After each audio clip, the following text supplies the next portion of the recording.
కావలి పట్టణంలో ఆర్యవైశ్యుల ఆత్మీయ సమావేశం ఘనంగా జరిగింది. రాష్ట్ర ఆర్యవైశ్యుల ఆణిముత్యం సోమిశెట్టి వెంకటేశ్వర్లు అని ఆర్యవైశ్య సంఘ నాయకులు ప్రశంసించారు. ఈ సమావేశానికి పెద్ద సంఖ్యలో ఆర్యవైశ్యులు హాజరయ్యారు.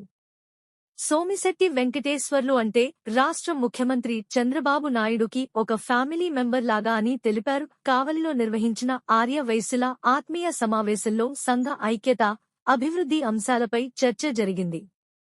ఈ కార్యక్రమంలో కావలి ఆర్యవైశ్య సంఘ అధ్యక్షులు తట్టవర్తి రమేష్ మాట్లాడుతూ, రాష్ట్ర ఆర్యవైశ్యుల సమస్యలపై తక్షణమే స్పందించే నాయకుడు సోమిశెట్టి వెంకటేశ్వర్లు అని ఆయన కొనియాడారు. ఆర్యవైశ్యుల అభివృద్ధికి ఆయన చేస్తున్న కృషి ఎంతో అభినందనీయం అన్నారు. ఈ కార్యక్రమంలో పెద్ద ఎత్తున ఆర్యవైశ్యులు పాల్గొన్నారు.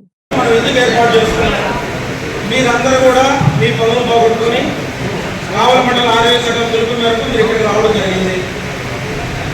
మా వ్యాపారాలు పోగొట్టుకొని ఎందుకంటే మీకు నేను చెప్పాలి. ఈరోజు ముందుగా కావలి మండల ఆర్యవైశ్య సంఘం తరఫున చేతులెత్తి అన్నం పెడుతున్నాను. ఎందుకంటే మీరందరూ కూడా మమ్మల్ని గౌరవించి ఇప్పటి వరకు ఇక్కడికి వచ్చిందని. ఈరోజు ఈ మీటింగ్ పెట్టడానికి కారణం ఏమిటంటే,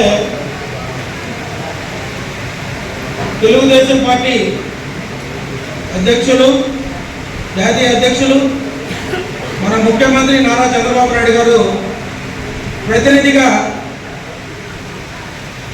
సోమిశెట్టి వెంకటేశ్వర గారు ఇక్కడ రావడం జరిగింది.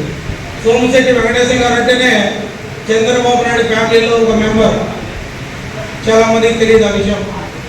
తెలుగుదేశం పార్టీ పుట్టినప్పటి నుంచి ఇప్పటి వరకు ఆయనకున్న టాప్ 10 మెంబర్స్లో, చంద్రబాబు నాయుడు గారికి ఉన్న టాప్ 10 మెంబర్స్లో సోమిశెట్టి గారు ఒకరు. సోమిశెట్టి గారికి మన కర్నూలు వెళ్ళినప్పుడు సోమిశెట్టి ఆర్యవైశ్యులందరూ కూడా మనకి 99%, 95 నుంచి 99% పార్టీకి పనిచేయడం జరిగింది. ప్రతి నియోజకవర్గంలో తిరిగి నియోజకవర్గంలో ఆర్యవైశ్యులకు ఏమైనా ఇబ్బందులు ఉన్నాయా, ఏమన్నా అక్కడ లోకల్ ఎమ్మెల్యేస్ కానీ, ఆ జిల్లా నాయకులు కానీ, మండల నాయకులు కానీ, గ్రామస్థాయి నాయకులు కానీ ఆర్యవైశ్యులు ఇబ్బంది పెడుతున్నారా, ఒక్కసారి నువ్వు రివ్యూ చేయాలి, నువ్వు ఓపెన్ చేసుకొని తిరగాలి అని చెప్పడం జరిగింది మన ముఖ్యమంత్రి నారా చంద్రబాబు నాయుడు గారు. ఆయన ఆదేశానుసారం ఆయన ప్రతినిధిగా ఈరోజు సోమిశెట్టి వెంకటేశ్వర గారు మన కావలి నియోజకవర్గానికి రావడం జరిగింది. అదేవిధంగా మనకి ఈరోజు అదృష్టం ఏమిటంటే, అదే సమయంలో ఆంధ్రప్రదేశ్ ఆర్యవైశ్య మహాసభ ఎన్నికలు రావడం జరిగింది. ఆ ఎన్నికల్లో ఒక అద్భుతమైన వ్యక్తి, ఒక వర్తఫుల్ క్యాండిడేట్, వైశ్యులకి నిరంతరం ఏదో చేయాలి నేను అనే తపన పడే వ్యక్తి ఇల్లూరు లక్ష్మయ్య గారు. ఇల్లూరు లక్ష్మయ్య గారు అంటే చాలా మందికి తెలియదు. ఈరోజు ఆర్యవైశ్య జాతే దేవుళ్ళగా ముఖ్య వ్యక్తి టీసీ వెంకటేష్ గారు. ఆ కుటుంబం కొన్ని వేల కోట్ల రూపాయలు దాన ధర్మాలు చేస్తూ ఉన్నారు ఈరోజు కూడా. ఆయన ఆదాయము రోజుకి కోట్లలో ఉంటుంది. ఈరోజు కావలి నుంచి మేము అక్కడికి వెళ్ళడం జరిగింది, కర్నూలుకి వెళ్తే ఆ రోజు నైటు 8 అయింది.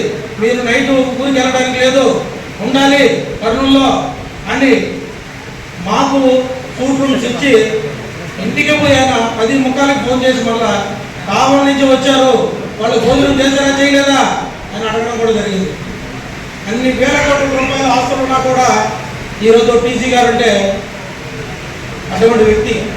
ఈరోజు ఆయన ఎదుగుదలకి ఆయన గర్వం లేకపోవడమే ఆయన ఎదుగుదల కారణం అనుకుంటా ఉన్నాను నేను. టీసీ గారు నాకు పరిచయమైనప్పుడు మొదట ఆయన గురించి నాకు పెద్ద తెలియదు. ఈరోజు టీసీ గారు అంటే ఒక మనిషికి ఒక మందు, ఒక ప్యాకెట్ ఎట్లా వ్యసనం అవుతుందో ఈరోజు టీసీ గారు నాకు ఒక వ్యసనం అయ్యాడు. టీసీ గారు